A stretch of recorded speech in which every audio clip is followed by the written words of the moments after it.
అదేవిధంగా గూడాన్న ప్రియ అంటారు.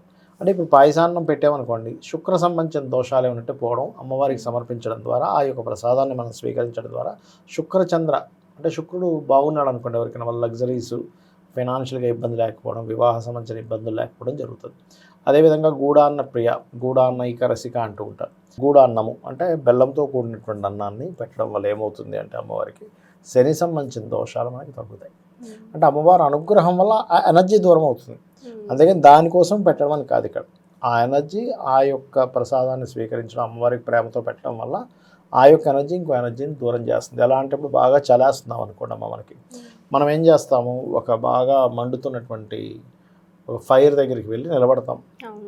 మీరు పని కట్టుకుని చలి వెళ్ళిపో అంటే వెళ్దు, ఫైర్ దగ్గరికి వెళ్తే చలి ఆటోమేటిక్గా వెళ్ళిపోతుంది. అలాగే అమ్మవారి అనుగ్రహం వస్తే మన కర్మ తొలగుతుంది.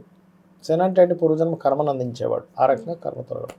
హైద్రానీక రసిక అంటారు, అంటే పసుపన్నం. గురుబలం లేని వాళ్ళు పసుపన్నాన్ని కనుక నైవేద్యంగా పెడితే తగ్గుతుంది.